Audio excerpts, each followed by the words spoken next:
Like to thank everybody once again for swinging by this afternoon. Obviously, a little bit better day for us. It's nice to be up here talking about a win, and I thought our guys had great tenacity on Saturday afternoon. We were in a situation where we got down early. We talked about not turning the football over and not giving up big plays, and pretty soon it was 14-0. I was trying to figure out what exactly we had talked about, but we talked about mental toughness at halftime. We talked about perseverance, and we talked about finding a way to execute and the ability to outscore somebody in the fourth quarter 19-0. You're going to win a lot of football games on that end. So it was great to see our kids under a lot of tough conditions the last few weeks come through, find a way to keep battling, and that's a credit to our assistant coaches and our players with having that resiliency to come through and fight. That's on the road in a tough environment, and that Valley City is a good football team. They really are. I think they're nationally ranked 17th or 20th in the NAIA polls, and they're a tough physical football team. So that was a great step in our program. We're excited about it, but like we talk about any game, it's a 24-hour rules, and we've moved on, and now we're focused on Missouri Southern, who we open up this weekend, who we play this weekend down in Joplin, Missouri. So we got a short week. We'll leave Thursday morning. It's a 2-day trip down there for us to Joplin to play a 3-2 Missouri Southern team that's extremely talented. So it'll be a stiff challenge, but I think our guys will have a little bit more pop in their step. They certainly did yesterday in our meeting, and we're looking forward to a great week of practice. So any questions I can answer for you about the Valley City game or the Missouri Southern game that we have coming up this weekend? I know we have inquisitive minds, so who has a question? John?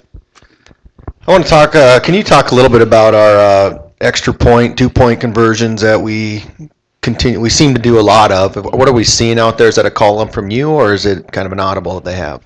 Yeah, it's an audible, we call it. It's something we put in, when I was at Central Washington in 2009, we made a deep playoff run, and we got a PAT blocked against Northwest Missouri in the third round of the playoffs, and we lost 21-20. We'd made 99 in a row. So I started looking around the country and trying to figure out what other people were doing. I took a hard look at what Boise State was doing, what the University of Oregon was doing, and the idea behind our different alignments is twofold. Number one is if you can get a 2-point conversion, if we're 50%, we're equal. And that's obviously our goal is to be that. But the second part was to slow the defensive rush down. And what I want to do is force people to spend time working on our different alignments all week long. And hopefully that takes away from the practice time that they have working on other things. So we read it, to answer your initial question, Judd. What we do is we run a handful of different alignments. We try to come out with 2 different alignments each week so they haven't seen them, and really try to put them on the offensive. Now, we've been about 50% on it this year. We'll probably be a little less aggressive than we have been the last couple of weeks as people spend a little bit more time on it. And when I'm looking at that 28-26 scoreboard, I was second-guessing myself a little bit on that also. But what it does is it creates some momentum. It allows us to stretch that. But we're counting numbers. We're trying to see if we have an advantage, and if we do.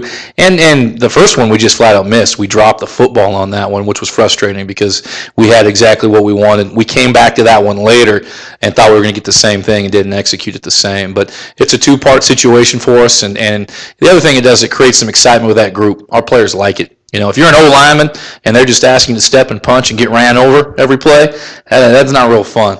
When we're lining up in different alignments and putting a little fun to it, our guys enjoy it, and it really creates an identity for that unit.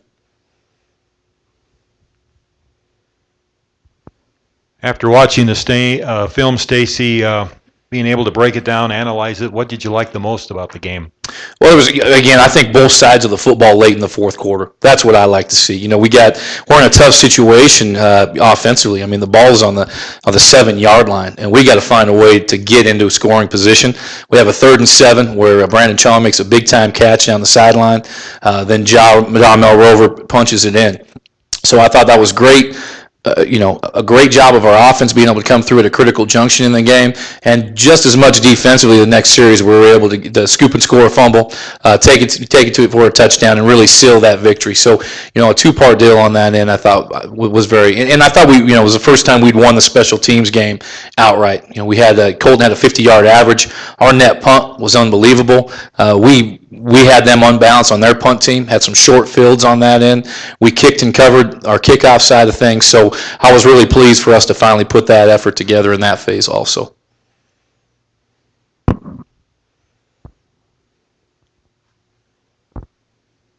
Kolten Kolten Jelden is going to come on up. Colton's a senior kicker punter. We call that a combo guy in the special teams world. He's got a tremendous leg. He's also a combo guy athletically. He's a track star for us, but Kelton is a senior.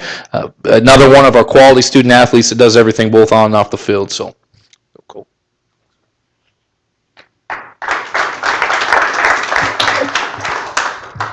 Thank you very much. Coach asked me to come talk today. I'm a senior. I'm a mechanical engineer. I will graduate in December. Like Coach said, I do run track as well. I know Coach Schaefer isn't going to like to hear this, but I'm actually going to go run somewhere else in the spring, try and qualify for nationals one more time. I'm from Greeley, Colorado originally. Grew up there. My dad was a kicker in college, so I was basically bred to be a kicker punter. Interesting fact, I never actually punted a game in high school. I learned my freshman year, I got recruited by Joe Glenn to go play at Wyoming, and I learned to punt there. And so I just carried it over when I came up here. I noticed they didn't have a real strong punting game before I transferred here, and I just carried that over to punting up here, and then finally kicking this year. Having a lot of fun with it. Anybody got any questions for me personally?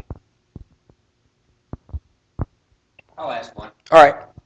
Spring game last year. Yes, sir. You had a 98-yard punt. Yes. What'd that feel like? That's always fun when you can hit those big punts and they turn over and you can tell the point's going to hit and it's going to roll. That's a good feeling. You know, we had last week 2 weeks ago against William Jewell, I had one like that, and when it comes off your foot, you can just tell. It comes off with some pop and some speed, and you can tell it's going to be a good punt. It's a good feeling. Kolten, give us your assessment. You've been here 4 years. You were our punter during the 7-3 season when we had a great year. Talk about what do you see in the young players that Coach Collins has recruited, the freshmen. Do you see some talent there? Absolutely. And more than anything, I see heart. Last year, it seemed players were just there. They were going through the motions. We didn't have a lot of pop at practice. And, you know, with the new coaching staff and new players, I see that pop. And I see the energy that we have in practice. And we're always telling ourselves we got to be faster, we got to be better. And I see that in the younger players' eyes. You know, they're not getting in bad habits of just going through the motions. They're always out of practice, getting better, running faster, doing what it takes to get a win like we did this week. How far do you think you could kick a field goal? I feel like in a game I could probably hit anywhere between 55 and 60. Back home, I'm from Colorado, so I've kicked at altitude. I have hit a couple 60-plus yard field goals there, but in a game I feel comfortable anywhere 55 to 60. I can give it a run there. You know, we have had some struggling with kicking lately. You know, some games especially Jamestown game, I didn't play very well that game. I'll take that one on me, but we've been having some problem with our battery, you know, as we call it, our snap to hold the kick. And Coach mentioned yesterday we're going to spend a lot of time this week working on that. We're going to be 100% on all our special teams this week. That's our goal. So. Been trying kicking the ball out on the 5-yard line? Oh, I try. You know, with our roll punt for punting, it makes it a little bit easier to put a ball on when it rolls out of bounds. That's a little bit easier. But I do practice on punting the ball high and trying to get it inside the 10, inside the 5.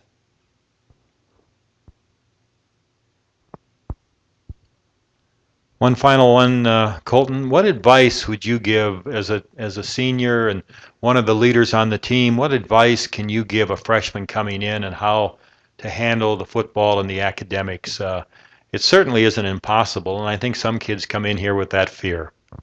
Yeah, you know, I came in with that little bit of a fear too, not knowing exactly what to expect. I found that the best thing to do is as soon as I get done with the class, if I have a break, I start my homework right then.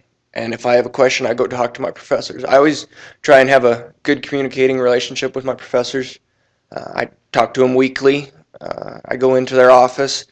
Even if I don't have a question on homework, I just go in, make sure I'm doing all right with my studies. And that would be my biggest advice to the incoming freshmen: is have a good communicating relationship with your professors. If they know you, they're going to make the extra effort to help you pass. And I've had instances where there's classes I probably deserve to be in, and because I've gone and talked to the professors, they know who I am, and I've talked to them throughout the semester. What can I do to get an A in this class? And throughout the year, I've gotten better and better. And at the end of the semester, I've come out with an A. And I really believe that having a good communicating relationship with your professors is the key to that. Stacy, do you have a question for Kolten? We spent a lot of Careful. time together. Yes, we do. There are no secrets between me and Cole. No, Maybe I should switch that around. Kolten, do you have a question for Coach? no. Thank you. Thanks, Tom.